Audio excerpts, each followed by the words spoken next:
Well, this week confirmed Toronto FC will pick up at least one trophy in 2020. Alejandro Pozuelo announced as this year's Landon Donovan MLS MVP award winner yesterday, making him the second Toronto FC player to win it after Sebastian Giovinco did so in 2015. We'll talk some MV Pozuelo on this week's edition of Waking the Red Weekly, presented by Footy Talks, along with a preview of the 2020 MLS Cup Final, some Lou Marsh chat, plenty more after a busy week in Canadian soccer, but also buried the lead a little bit. We also have an MVP caliber guest on this week's show, as in 10 minutes or so, the most capped player in Canadian soccer history, or Canadian men's national team history, at least, Julian de Guzman, will join the show to talk a little bit about his new project in Barrie and plenty more. Yeah, I think I've also buried the lead on Jeff's kit there. That's pretty beautiful. I mean, I'm still a little bit jealous. Jeff and I kind of mixed wires a little bit on the ordering of these things, but I'm happy for Jeff because he is the kit guy after all. Well, I mean, that's why I wore it today, because I know as soon as you get yours, you're going to wear it. So we don't want to be twinsies. And also, there is a Forge game tonight. Is it tonight or tomorrow morning? It's very, very late, but it should be a cracker. So it's a big show. You do, Michael. It's a big show. I'm excited. It's a Lou Marsh edition of the show. Canada soccer's been on fire lately, but of course, the biggest storyline at Toronto FC land is Alejandro Pozuelo and the Most Valuable Player award yesterday. What are your guys' thoughts on Poz taking home that award?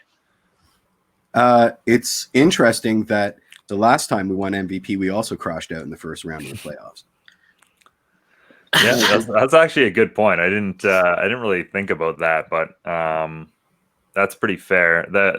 The thing that I'm just not surprised, because you look at all of the other teams that did very well this year, it was more by committee, and that's a bit of an issue with Toronto FC, especially offensively, is that they were so reliant on Alejandro Pozuelo. But you look at the Seattle guys, and we'll certainly talk about them a little bit later, but how many different weapons they have and how they all contributed this season. Same with Columbus, same with Philadelphia. I mean, those are really team efforts. If you want to look at a single player who meant more to his team this year, I don't think you can look any further than Pozuelo. So I think it's certainly a deserving award, and it is a good sign. It's a good sign that the rest of the MLS is recognizing the talent that Pozuelo has, and it's a good sign the investment Toronto FC's put in Pozuelo, because after all, you want your player that is your highest, well, not your highest paid player, but your highest, I guess, stature player at this point, one of your designated players, to be what Pozuelo is. And he's really set the standard for what Toronto FC need out of that spot going forward. Absolutely. We could talk about the stats. I mean, he led MLS in, we can call it points, but goals and assists. So he scored 9 goals. He added 10 assists. He led the league in that stat. He also led the league in chances created by a large margin. He created 70 chances, which is pretty outrageous. He led the league in game-winning goals, which, shows his clutch factor, how important he is to the team. But here's the one that kind of really stood out to me. He became the first Toronto FC player in history to start every regular season match in a season. That's out of your designated player. Of course. I got to throw an asterisk on that. Yeah. But Poz, at the end of the day, he revealed at his end of season press conference that he was playing through an injury. And the fact that he's willing to do that out of your designated player, out of your number 10, that's something that's super rare, and not just MLS, just world football. So I think that's the most appealing stat for me from Poz. It just shows his leadership quality, and it's the one that's tangible. Yeah, I'll be honest. I didn't expect him to take it in the final analysis. I figured that recency bias would lead to him not getting the award. So I was pleasantly surprised. And I mean, him getting it at his kid's tea playtime table was that was hilarious. Absolutely adorable. Just adorable. Yeah, I mean, what a totally deserving award, Ivan, 100%. I just wish that we didn't have to sacrifice a deep playoff run to win MVP every time we win it. That's my only worry that this is becoming endemic. Either we win the treble or one of our guys gets an MVP.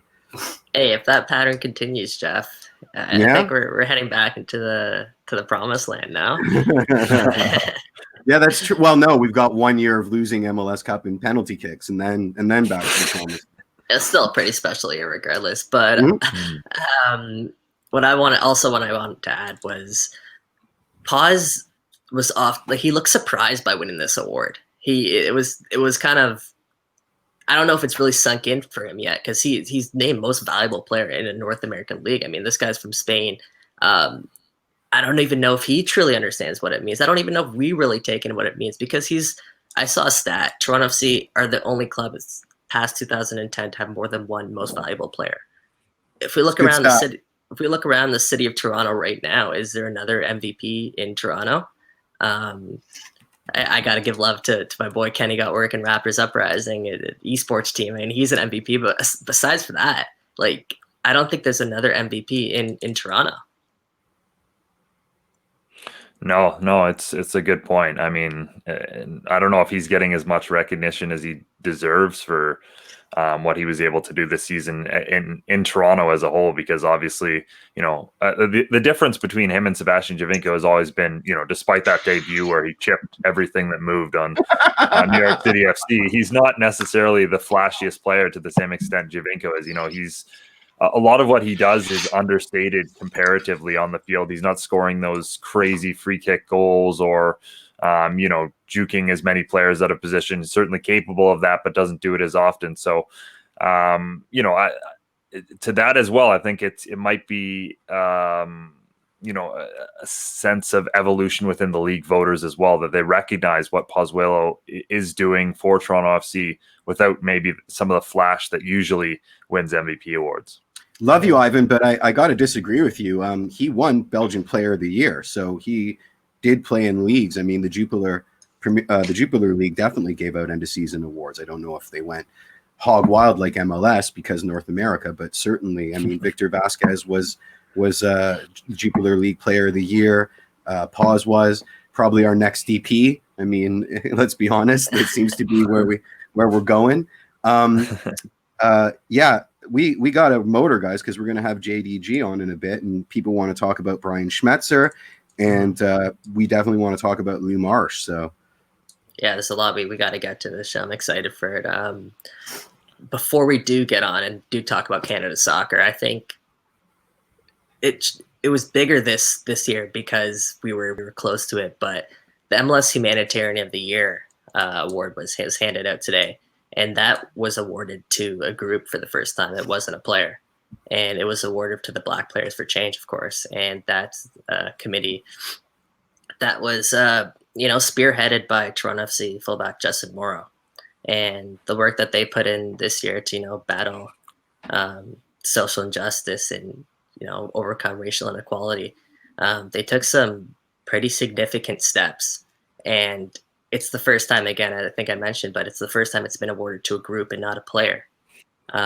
So with all that 2020 has been, I think this could be probably one of the best things that's happened to MLS this season. It was the Black Players for Change. And we hear Michael Bradley talk about, seeing firsthand the work that Justin Morrow put in on the field and off the field, and the fact that he is still able to come back and go to training despite going through everything that he was going through. That just speaks wonders. And I'm at a loss for words because the significance is so large, and I can't put into words what it means, what the Black Players for Change meant for sports as a whole. Mm-hmm. And moving on now that they have a real seat at the table, it's only going up. This is important work that they're doing, and the big steps have been taken. And it's only been around for 6 months. Exactly.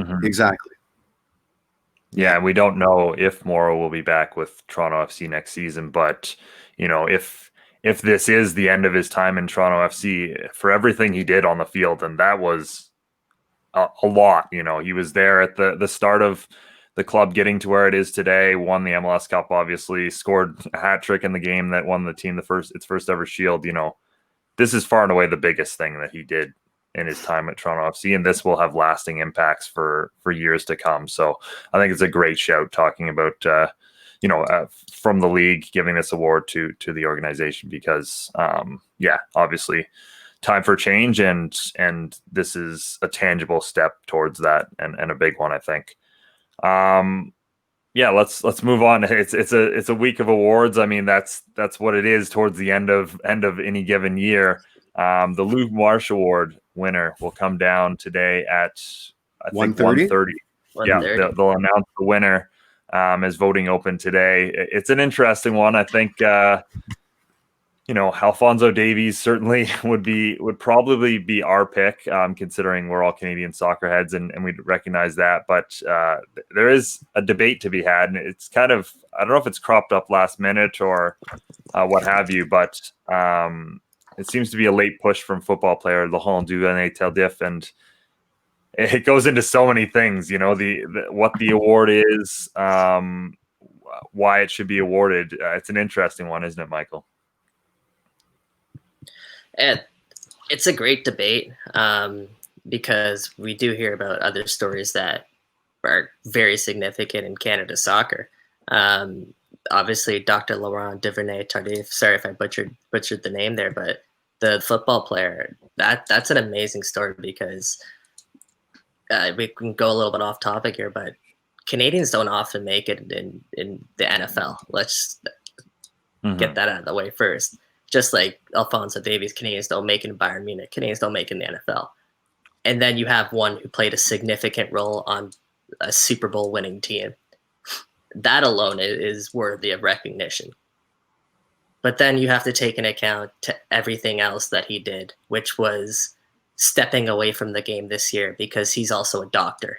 And he witnessed what was happening on the front line at hospitals and everything. And he had to step away from the game. He couldn't, in his good conscience, keep playing the sport that he loved and made millions doing it because of what he was witnessing on the front lines. So that story on its own is tremendous. But then you think about Alphonso Davies and what he's been able to accomplish just in sport. And if that's what the award truly is, about your accomplishment in sport, then Alphonso Davies has to be the winner, because what he accomplished it's never happened before, ever. And it might not happen for a while unless it is Alphonso Davies. So, what are your guys' thoughts on the Lou Marsh debate? Well, you just explained it to me before we started, and my hot takes, because that's what I do. It's not a humanitarian award, so it's not the Nobel Peace Prize. There can be awards given out for his yeoman's work, but it's not this one. I also don't think the NFL is on the same level. I mean, the Super Bowl is played in one country in the world as qualifying for the UEFA Champions League on a team like Bayern Munich. Soccer is global and universal. I think I rate what Fonzie did this year much higher. I know I'm going to hell for that, but this is an award for athletic achievement. It's not a merit badge. So why besmirch? Besmirch is a strong word, but why besmirch? Why besmirch the sanctity of the Lou Marsh Award, which we know no one really cares about in the grand scheme of things? But why besmirch it anyway? If awards are a popularity contest, what's more popular in 2020 than COVID? It's his award to lose. But if the mandate is awarding athletic achievement, I think we all know the answer. And it's not because we're soccer heads. It's because, like you said, what Fonzie did this year is superb, and it needs to be recognized. Right. Just wrapping this up very quickly. Julian is here, so we'll bring him on in just a moment here. But just to wrap up the discussion, I mean, if you want to look off the field as well, the work Alphonso Davies did for refugees throughout the world this year does deserve to be recognized as well. I mean, we're not in a place where we're comparing, humanitarian acts or that sort of thing. That's certainly not where we want to go on this week's show. But you can't just dismiss that as well. but I also did want to say there is precedent. Terry Fox did win the award, so it has gone to people for humanitarian, I guess, as athletic accomplishment as well. Yeah, So I was just about to say, running across Canada with one leg is pretty. It's an athletic achievement. So that's fair. Yeah. So let's get our guest thoughts on this. I want to hear this. Yeah. Oh yeah. Joined now by the all-time leader in appearances for the Canadian men's national team, Julian de Guzman. Thank you so much for coming on the show this week. Thank you for having me, guys. Appreciate it. Of course, Mr. Canada Soccer. We were just talking about it there. Alphonso Davies, he's up for the Lou Marsh Award today as Canada's top athlete. There are some other incredible stories we were recapping. Of course, let me bring up the name. Dr.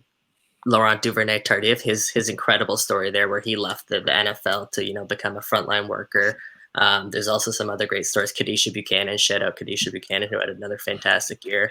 But I want to get your thoughts on the Lou Marsh award debate and whether or not Alphonso Davies should win the award this year. Oh, I can only imagine him being the favorite right now, and based on what the award's about, the achievements of an athlete as an athlete. I think he's pretty much ticked off all the boxes that no Canadian has ever done, and given his rookie season with Bayern Munich. It's first time ever in Europe. These are things you just don't ever hear of, and he's left such a humble background and then walked into the highest platform you could ever imagine, and walk away with not just one trophy, but he's walked away with league titles, cup titles, and he's been nominated for the European starting 11, best left back, young left back in the world right now. There's just all those things that I don't think we would ever witness ever again for maybe a long time. But I think that's the main reason why I would say he's the favorite for the Lou Marsh trophy. For women's soccer, we've seen a Canadian win it already, and big shout out to Kadisha. She's done an awesome thing out there. And then for the football side of things and leaving football and working in the front line, I think it's an amazing story given today's scenario, and to see somebody do that and live up to his expectations. That's almost like a Nobel Prize type thing. But I don't know about if it's a Lou Marshall. I think this is the Lou Marsh Award. I imagine it's just being more so on the on field achievements as an athlete. Well said. Yeah. Well said. You mentioned it there a little bit, but 2020 certainly a unique year for all of us. Canadian soccer, no different. A lot of cancellation and postponements. But what did this year mean for Canadian soccer?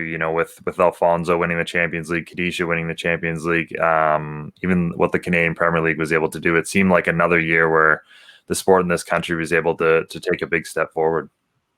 Oh yeah, massively. Just to have stories, to talk about Canadians playing at the top levels, winning trophies, to even see a domestic league still operate. We have teams that we didn't get a chance to really witness that much in the playoffs for MLS, but just to have a chance to see more so teams in the Champions League qualifying they're awesome stories to be proud of, to be happy for, and it's a great sign of hope that we have for the future of this game in this country, and we fought for so many years and waited patiently and struggled and suffered to witness these type of stories, and it's happening during a pandemic. Imagine if there wasn't a pandemic and these things were happening.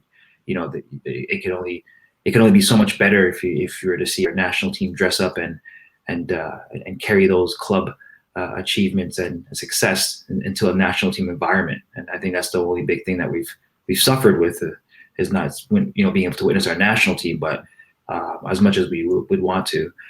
But given that these guys are doing their thing in their club environment, and given that it's been such a struggle, being away from family, bubbles, you name it, we hear the whole stories over and over again, and still achieve high awards and reach high platforms. These guys are amazing, and these are our heroes for the game, especially Yeah, out of this type of year that we experienced. absolutely, absolutely. Speaking of moving up to bigger and better things, we've all enjoyed you right in the middle seat on the TSN MLS playoff broadcast. What was your biggest surprise of stepping into the role of a TV pundit? Biggest surprise is I didn't know it would feel like a 90-minute match doing that. It's pretty deceiving.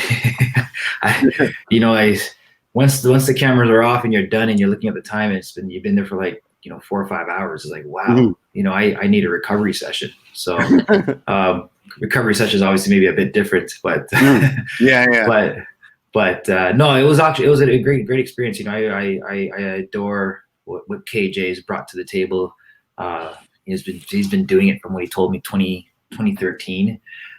So he's all right at it. He's pretty good. Yeah. And I just did a couple of them, and I was drained. So just to see what he's able to do, and just to be on top of things, and it's a simple answer to that when he tells me, he's like, it's the love of the game, man. He just loves the game so much. He loves the country, and he knows that soccer is a special thing in this country. Everything in Canada seems to be wonderful, but when you talk about soccer, there's always these big question marks, like why aren't there certain things like this, and why do we not have leagues and all that stuff? So, but he's been a huge advocate for the growth of this game in this country, and for me to have the opportunity to sit next to him definitely helped me and gave me the confidence to sit out there, because it's not easy. No training, and the only advice he gave me was just lean on me if you need something. And that's exactly what I did, and he definitely made me look better than I actually was. But it's good to be involved in something like that as an ex-pro, and a lot of the things that I've referenced to is obviously the stuff I've gone through in my career. Yeah. So being able to. Of course. So we're obviously joined by Julian de Guzman, Mr. Canada Soccer, the all-time leader in appearances made for the Canadian men's national team, the first ever Canadian to play in La Liga. I think the list of accolades just goes on and on. But Julian, let me ask you, I'll take you back. Do you remember your first, or I guess maybe your only La Liga goal? Oh, yeah. Take us back. Come on. Oh, man. So I could take you back a week before that. It must have been my second start for Depor, and they were playing me on the left side. The coach came in after I was signed, so he was trying to figure me out. Right. And then he started using me on the wing, started moving me like number 8, right back, and then finally there's a game where he said, "Okay, you're gonna play on the wing." So it was against Barcelona. I was on the weekend, and I was already crapping myself that I was like, man, I'm already up against these guys in my second start or third start of La Liga, and it's Ronaldinho and Eto'o and Deco and you name it. And so it was, and Henry I think Henry was there as well. But that was a crazy game. We ended up tying the game 3-3. I got the full 90, I believe. And man, I was just thrilled just to have the opportunity to play against those guys. And I think that game, I was able to swap jerseys with Ronaldinho. Come on, and, you still have that? Come on. Oh yeah. I pretty much swap every game I play. It's my way of remembering these things. Unreal. I need to Sleep see that over at collection. JDG's house. I can't remember. Did you say that was home or away? Did you go to that? That was a home. So that was a home game at Riazor. Oh, okay. Yeah. And then so we tied the game. Fans are happy. It was a exciting finish. I think we came back in the end to tie it. We were down a point. So, but a week later, we're leading. Now we're playing Real Madrid at home again, and it's like, oh man, this is unreal. In like 7 days, you're playing against like the 2 giants of Spain, and this was pretty much the end of the era of the Galácticos, and so they still had the Beckhams and Zidane, Raúl, Ronaldo. That's the old Ronaldo, by the way. That's the real Ronaldo, right? Phenomenal, yeah. And Casillas, Sergio Ramos, which was just introduced into the squad this season.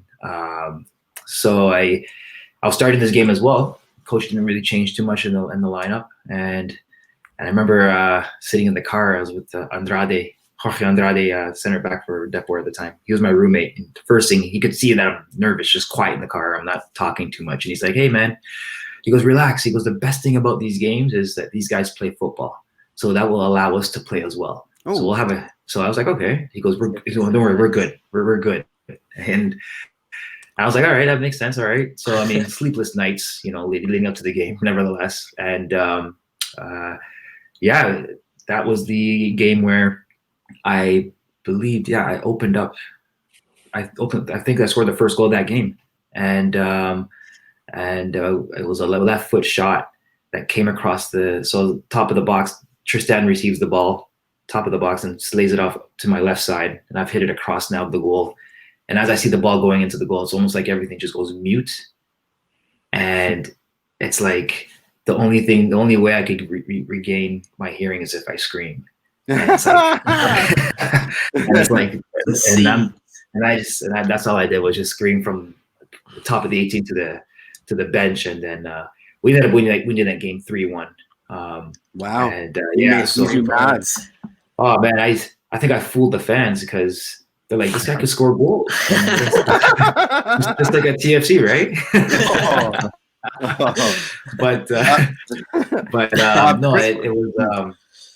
No, that was my first goal and only goal at Deportivo against Real Madrid. Amazing. Bring it back to TFC since you did. So I'll move my question up on the list. You're TFC's first designated player and the first Canadian designated player. Do you think the DP rule worked? It's working and it should remain, or do you think it's time to let bygones be bygones?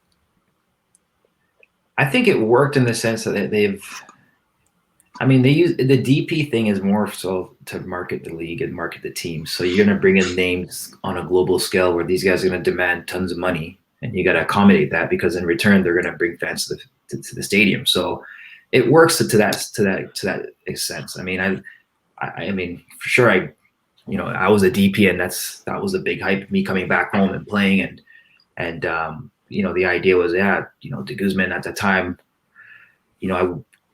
from 07 to 09 was probably my peak, and I was like, okay, this was an interesting time because it wasn't my top 5 option options to go back home initially, but the big factor was the recession, and in Europe at the time, then the offers were looking more so 30-40% less than what they usually were.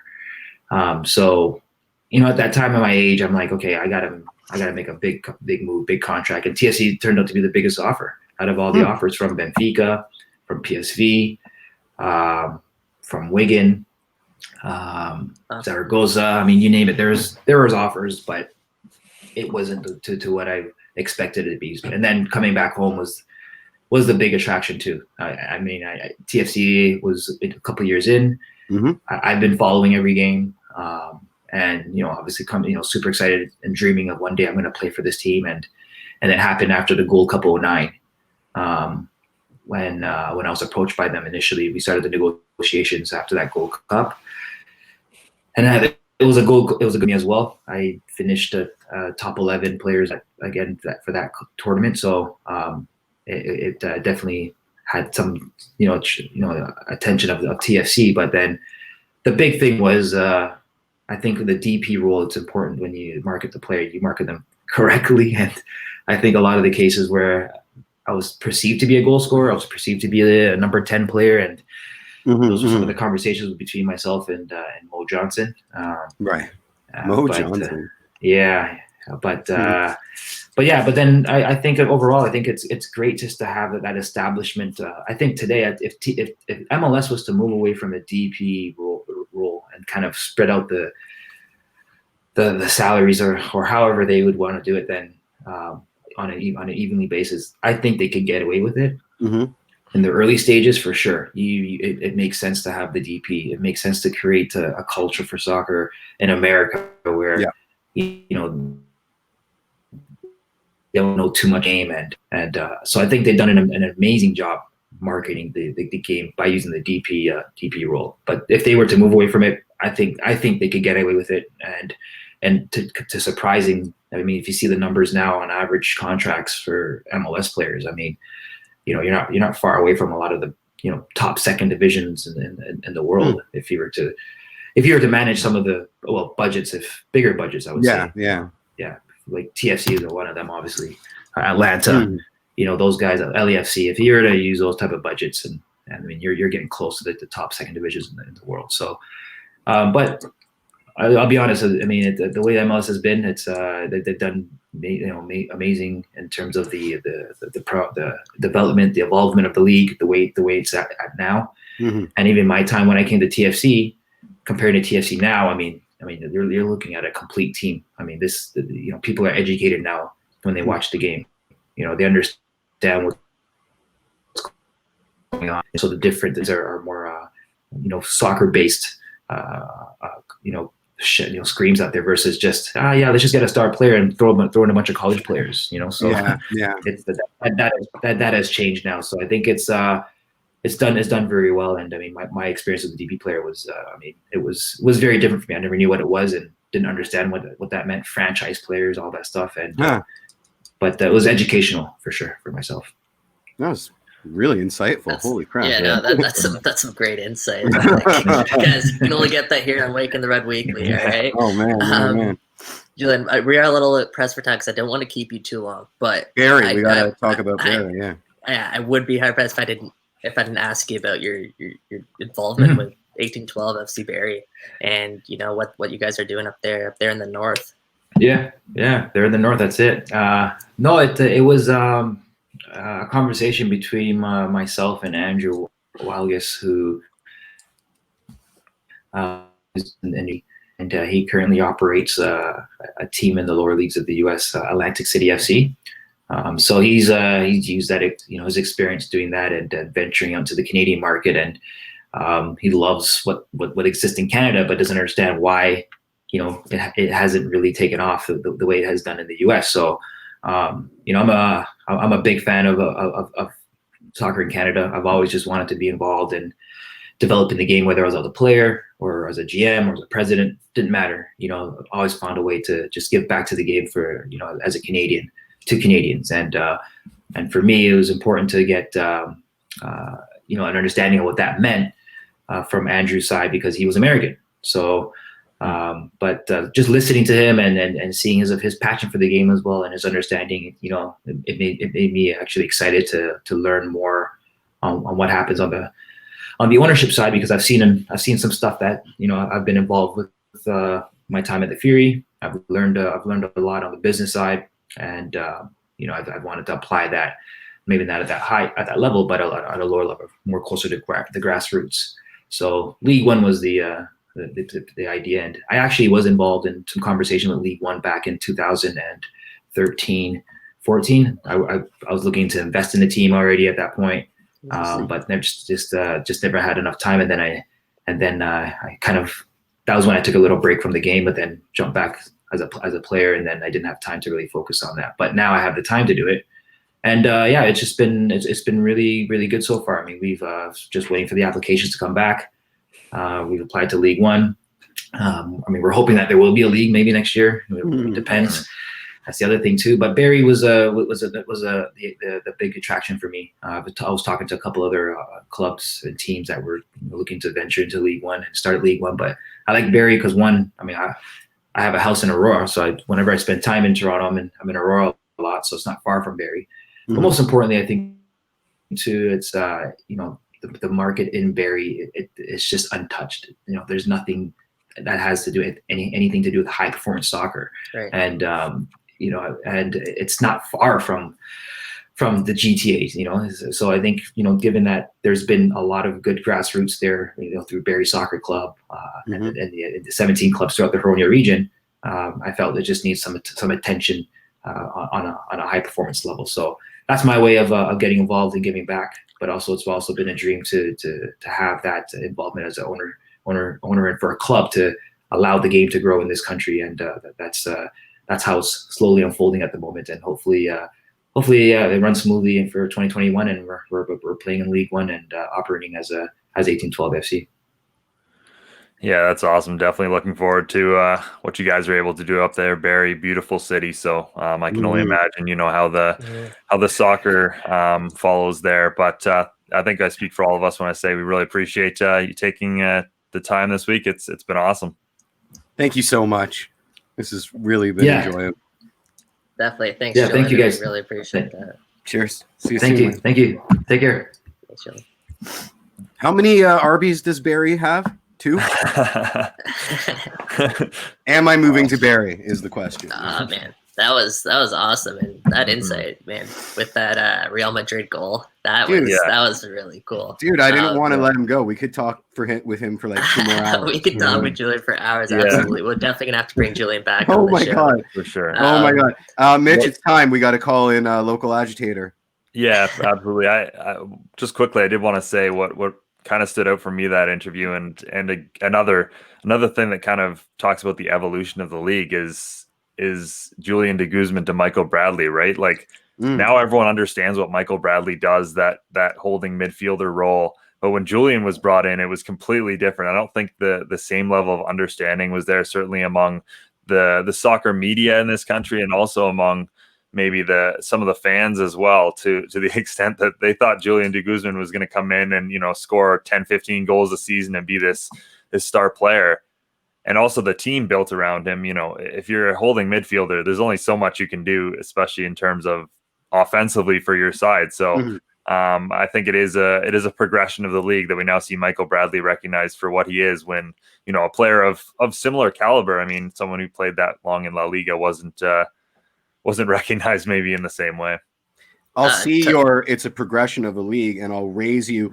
But Terrence Boyd was supposed to replace Sebastian Giovinco. So get out of here. But yeah, no, what I want to mention is we did talk about Fonzie and the Lou Marsh debate, and how Fonzie was breaking grounds in Germany, and, doing all that when, Canadian soccer kids never thought that was possible. For me, growing up, that was Julian de Guzman, man. He was there in La Liga, and even if I hear a player that plays in La Liga right now, that's still, raising my eyebrows. So he did it back when before it was cool, let's say. And the story of him coming home and everything like that, obviously it didn't work out the way that we wanted it to. I'm sure it didn't work out the way that he wanted it to, but it was still one of the coolest things that I saw just growing up as a fan, saying Julian de Guzman came back home to play for Toronto. Oh yeah, Toronto's first DP had to be a Canadian. I'm so glad that that's in the history books. Well, it wasn't just a Canadian though. That's true. Was like the Canadian. It was the Canadian. Yeah, he was the Canadian Soccer Player of the Year in 2007, 2008. Obviously, we talk about how Fonzie's and running away with those awards. Christine Sinclair now, Kadisha Buchanan also got it this year, but that used to be Julian de Guzman, man. So it's great to have him on the show, and just. It's great how open he was about it too. All I'm thinking about is lining up at the Bernabeu against Zizou. Just him giving me death stares. You know what I mean? Come on. How fearsome must that be to that guy? Oh my god. I have goosebumps thinking about that. Yeah, me too. Right? Ronaldinho. I mean, geez, that guy was Mr. Dribbles.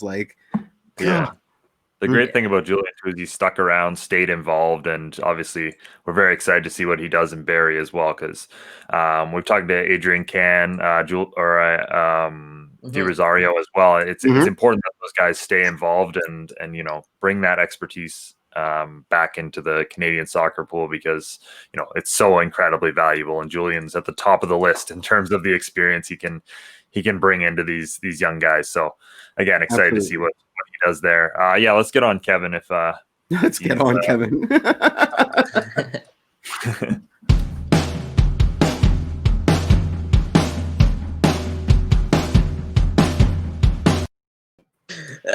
It's time for fast money. No whammies, big money, no whammies. Is this a pyramid scheme? I haven't been told anything about this. You guys can tell it's completely unplanned. All right. Kevin, take it away. So the first round we have here, okay, guys. So the object is to not think, just speak, okay? That's the one rule. That's my MO, so. Yeah, exactly. We're good at that. Okay. Are you ready? Mm-hmm. Here we go. First round. What's the first beer you're going to order when you're back at BMO? I don't have anything fancy. I like Coronas when I'm at the game. If I'm out attending as a fan, like I just like it's nice warm sun usually. So a nice little Corona does it for me. No beer in the press box. Yeah, capital J. Okay. 355 milliliter cans of Budweiser, Cheapy Buds at the King Club by the Food Building. It is a guarantee. You can by the Bud. You can, the Bud truck. The Bud truck. Yeah, I love it. Okay, these are the easy ones, guys, just to get you all warmed up. Here's the next one. Who is on your TFC Mount BMO? Oh, dropping no half spots. Just get you guys warmed up. This guy. Yeah. All right. Well, I answered. Me? Yep. D-Row, Seba, Josie, Bradders. Yep. No disagreement here. I'd go that 4. Dang. Are we just talking players? No, you can put Bitchy the Hawk on there if you want. I got Tim Lawicki up there just because I think he started all of this, man.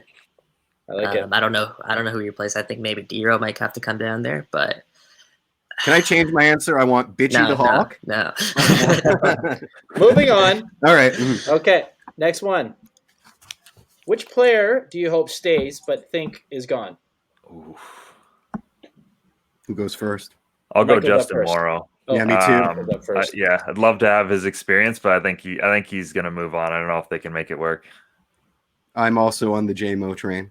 I would love for him to stay, but I think he's worth more than we're prepared to pay him. There aren't many players who are leaving. Just to recap, and just who TFC don't have in the roster heading into next season. They had last season. It's Tony Gallagher who left, Justin Morrow, who's going to be a pending free agent, Eric Zavaleta, same thing, and Laura Simon, same thing, and of course Pablo Piatti. So is PP your shout? I think PP's staying. That sounded like thinking to me, Michael. I don't know. Yeah. I was told that wasn't allowed. Foul.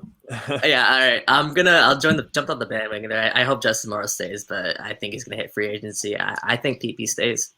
Okay. All right. Now we are into the final round. Round. This is one at a time. Okay. So Jeff, you're up first. Okay, and then you guys can come in and steal if he doesn't get it. All right. Cool. Are you ready? No. Name all the players in this TFC's is a surprise one. Regular season game. All bench and starters? No, just who played in the game. So including subs. Westy, Oro, Richie, Omar, Chris, Bradley. What? Bradley played. Yeah, Morrow did it. Oh, right. No, I said Oro. I said Oro. Oro. Okay, continue. Well, now I can't. You screwed me up. Josie, Io, Nick, Oso, on the right, Pablo. Who subbed in? Mullins. Wait, Pablo didn't play? Nope. Didn't he play in the last game? Not the last regular season game.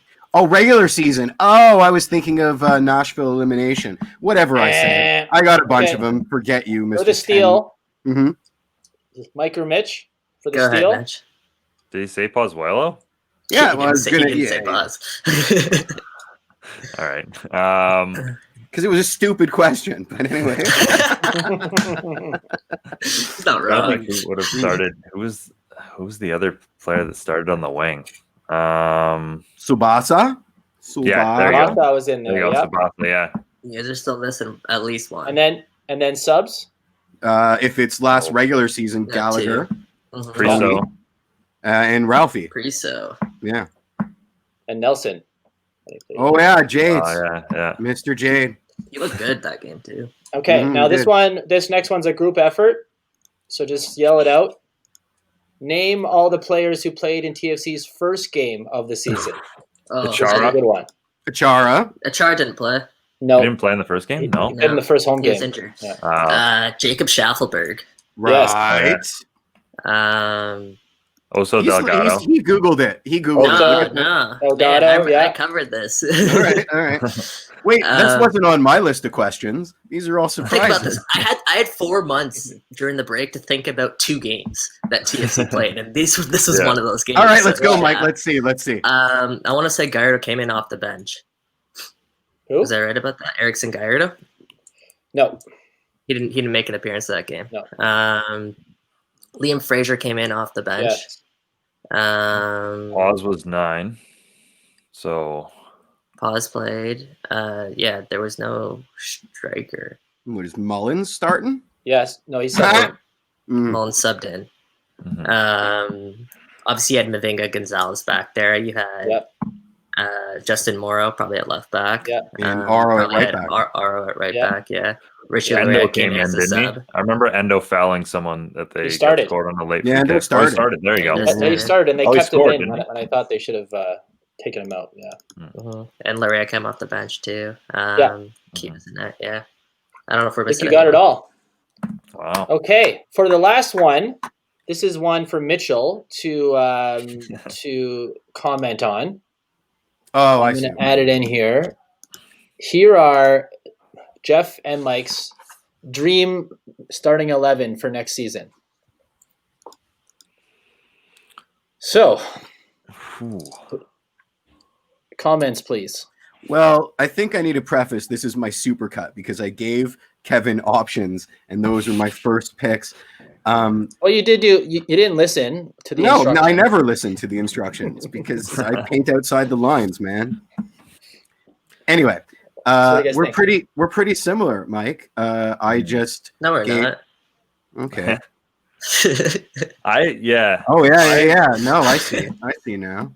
I'm more with Mike's. As much as I don't think Bradley comes out of the starting lineup, I think Toronto. It's our ideal. It's our ideal. Yeah, I think Toronto's best starting 11 has that double pivot of Delgado and Osorio. I obviously think they need a new player on the wing, and I'd like to see a younger player alongside Mavinga. I think Gonzalez is great, but they need another player in there who can be a starting center back if need be. So I think otherwise it's pretty much perfect. The one thing I will say though is we are still thinking of all of this in the lens of Greg Vanney. We're still thinking wingers. We're still thinking the same formation. Who knows what the new manager brings in terms of an overall formation and whether he wants to go 2 up top, that sort of thing. So that's the information we have, but that's something that I've been thinking a lot this week because Vanney's been so synonymous with the way he wants to play at this club. I will posit that you chose Michael's because it was aesthetically more pleasing than mine, and this is entirely on Kevin. Well, here's my thing. Immediately, is I saw Justin Morrow back in your ideal starting 11. Yeah. Well, because I was like, how much money are we going to spend? And I know we've got that new DP coming in, and I'm not sure if we're going to Justin Morrow made a good chunk of money. Hey, this is a guy, former All-Star. Mm-hmm. It's not a TAM contract. He's not a homegrown contract. He just took up a lot of budget costs. So that he made a good chunk of money. Yeah, he did. Sorry, guys. If we're talking about aesthetics here, here's Jeff's. Now that is beautiful. All right, that's what he sent to me. This is what I got sent to him. That is draft 1, my friend. And I think I said no subs. Yeah. For the listeners, this is like a construction paper level serial killer looking starting lineup with a net drawn in. That is the center circle. That's the center circle. I it like wasn't it, even Jeff. an attachment. It was like copied into the email, so it's like I had to scroll down and over to the side, like to see the whole thing. You know what I mean? Like I'm opening up my laptop for you at 11 o'clock at night. I took a picture on my phone, dude. Deal with it. All right, thanks, guys. Bye.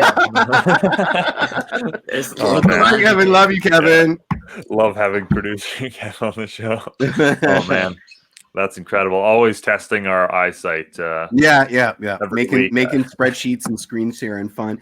But long may it continue because those are great. I love those little segments. Yeah, absolutely. I think we should probably wrap things up here. I feel like there's always so much we can talk about. I know, yeah. When we get to this I point. think. I feel like if I open another can of worms, like we'll just be like, there's so many more that come out, but hopefully Schmetzer signs a deal and wins MLS Cup maybe in the next week. But we definitely have to table that conversation, because I do think it's a little weird that he hasn't re-signed yet, and he's about to take his team to their 4th final in 5 years. Yeah, I've learned not to shoot you down on any of those ideas. So exactly. I totally agree, Jeff. Agree. All of Jeff rumors are now 100% accepted on the show. Let's wrap things up here, though, because again, I'm seeing some of the comments, and I feel like if we open any of these these boxes, we'll see. I mean, somebody mentioned EG, so I'm raring to go for a good half an hour. But no, thank you so much to JDG. That was an awesome discussion. That was so good. That was really good. Great. As I said, very excited to see what he does with 1812 FC Barrie. Cool logo. Really awesome stuff that they're working on there.